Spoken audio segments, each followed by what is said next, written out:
সাদাকাল্লাহুল আযীম। মাশাআল্লাহ। কোরআনের একটা আয়াত আছে, আল্লাহ বলছেন ওয়াইজা তুলিয়াত আলাইহিম আয়াতুহু যাদাতুহুম ঈমানা। কোরআন যখন তেলাওয়াত করে মানুষের মুমিন যারা, তাদের ঈমান বাড়ে। এ বাচ্চার তেলাওয়াত কার কাছে কেমন লাগছে জানি না, যে মনে হচ্ছে যেন মানে মনটা পুরা কেড়ে নিয়ে গেছে, পুরা মন কেড়ে নিয়ে গেছে। অসম্ভব সুন্দর। মাশাআল্লাহ। আল্লাহ তাআলা তাকে আন্তর্জাতিক মানের হাফেজ আলেম হিসেবে কবুল করুক, আমিন। জিনেরা এই কোরআন তেলাওয়াত শুনে জিনেরা বলছিল যে কুল উহিয়া ইলাইয়া আন্নাহু ইসতামাআ নাফারুম মিনাল জিন্নি ফাকালু ইন্না সামি'না কুরআনান আজাবা। জিনেরা বলছিল যে এটা তো আশ্চর্যজনক একটা কোরআন। সম্মানিত উপস্থিতি, আপনাদেরকে অসংখ্য ধন্যবাদ, আপনারা আসছেন, সহযোগিতা করেছেন।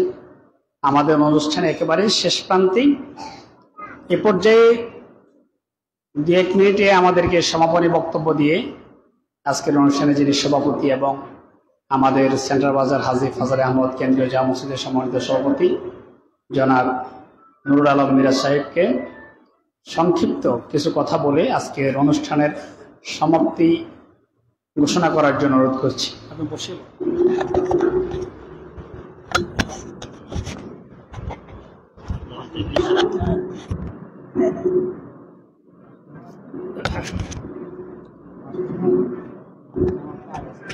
আসসালামু আলাইকুম ওয়া রাহমাতুল্লাহি ওয়া বারাকাতুহু।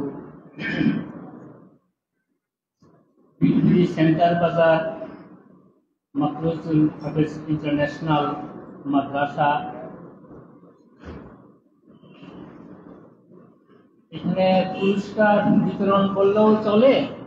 আর আমাদের মাশাআল্লাহ এখানে 4 জন প্রতিযোগিতা করে প্রথম স্থান অধিকার করছেন। আমি কিছুদিন আগেও এখানে অভিভাবকদের জন্য একটা অনুষ্ঠান করছিল, সেই সময় উপস্থিত ছিলাম।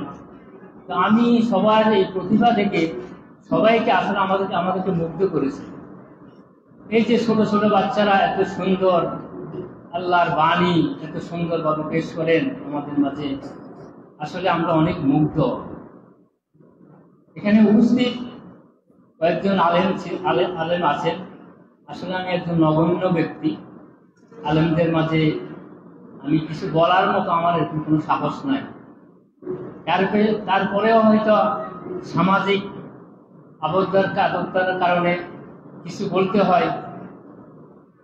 যারা এই বাচ্চাদেরকে মা বাবা দাদা দাদি যারা এই হেফজখানাতে পাঠাইছেন এবং হেফজ করার জন্য চেষ্টা করতেছেন, আমি তাদেরকে ধন্যবাদ জানাই। এলাকাবাসীর আরো আমার অনুরোধ থাকবে, মা বাবার কাছে এবং মুরব্বীর কাছে অনুরোধ থাকবে, সবাই সন্তানদেরকে এলেম শিক্ষার জন্য আপনারা সবাই আপনাদের সন্তানদেরকে, আপনাদের নাইনাতুদেরকে আপনারা হেফজখানাতে পাঠাবেন। এখানে আমাদের হুজুরেরা অনেক বয়ান করে গেছে।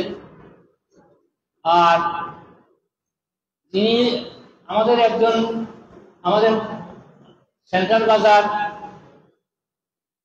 এই মসজিদের বেশ ইমাম সাহেব অনেকটা কথা বলে গেছেন। সেটা হলো যারা এলেম শিক্ষা করে তারাও কোথাও কোনো বাধা সৃষ্টি হয় না। এটা ওনার একটা জ্বলন্ত প্রমাণ উনি দেখাইছে। আসলে আমরা অনেক স্কুল কলেজ ইউনিভার্সিটিতে লেখাপড়া শিখে এই যে বক্তৃতা করার জন্য অনেকে উঠে সেই সাহস পায় না। কিন্তু প্রত্যেকটা মাদ্রাসার ছাত্র তাদের দুনিয়া এবং আখিরাত সম্বন্ধে একবারে এলাকায় প্রত্যেকটা জায়গায় পুঙ্খানুপুঙ্খভাবে সুন্দরভাবে বিশ্লেষণ করে বুঝাই দিতে পারেন। এই যে এলেম শিক্ষার সবচেয়ে বড় একটা অবদান হলো এগুলি।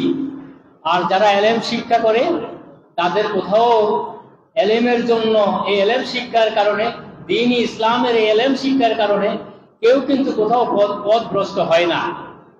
তো আমি আশা করি এলাকার প্রত্যেক নরনারীদেরকে যাদের সন্তান আছেন তারা অন্ততপক্ষে মাদ্রাসায় এবং মক্তবে আমাদের হাফজখানায় পাঠিয়ে দিবেন। ইনশাআল্লাহ ছাত্ররা এখান থেকে সুন্দরভাবে কোরআন শিক্ষা নিয়ে সারা দেশ বিদেশ সারা পৃথিবীতে আলোচনায় দিতে পারবে, আমি আশা রাখি। তো এখানে আর আসলে সময়ের স্বল্পতার কারণে বেশি কিছু বলা গেল না। আমি সবাইকে আন্তরিকভাবে আমার অন্তঃস্থল থেকে ধন্যবাদ দিয়ে আমি আমার বক্তব্য এখানে শেষ করলাম। তোমরা সবাই ভালো থাকো, সবাই ভালোভাবে কোরআনকে আঁকড়ে ধরো, সবাইকে কোরআনকে শিক্ষা করার জন্য কেউ যেন এখান থেকে পদভ্রষ্ট যেন না হও, আমি সেই অনুরোধ রাখি তোমাদের প্রতি। আমি তোমাদের সবাইকে দোয়া করি আল্লাহ যেন তোমাদেরকে তোমাদের মনের আশা আকাঙ্ক্ষা এবং মনের ভালোবাসা, তোমাদের মা বাবা প্রত্যেকের দোয়া, সবাই দোয়া করবেন। মুরব্বীরা যারা আছেন যাদের সন্তান আছে এখানে সবাই তাদের জন্য, শুধু আপনার একা সন্তানের জন্য দোয়া করবেন না, এই প্রতিষ্ঠানে যতজন শিক্ষক আছেন, যতজন এখানে ছাত্র আছেন প্রত্যেকের জন্য আপনারা দোয়া করবেন। এমন একটা সুন্দর সমাজ আমরা গড়তে পারবো ইনশাআল্লাহ, আশা রাখি। কারো কাছে কোনো ভেদাভেদ থাকবে না। যেখানে যদি ইসলামের ঝান্ডা যদি উড়াই দিতে পারেন, প্রত্যেক এলাকার প্রত্যেক জায়গায় আমাদের শান্তি শৃঙ্খলা আন্তরিকতা ভালোবাসা সবাই ফিরে আসবে, আমি আশা রাখি। এই বলে এখানে আমার বক্তব্য শেষ করলাম। আসসালামু আলাইকুম ওয়া রাহমাতুল্লাহি ওয়া বারাকাতুহু। আমাদের সবাই আমাদেরকে অসংখ্য ধন্যবাদ। আজকের জন্য আমাদের অনুষ্ঠান এখানে সমাপ্তি ঘোষণা করা।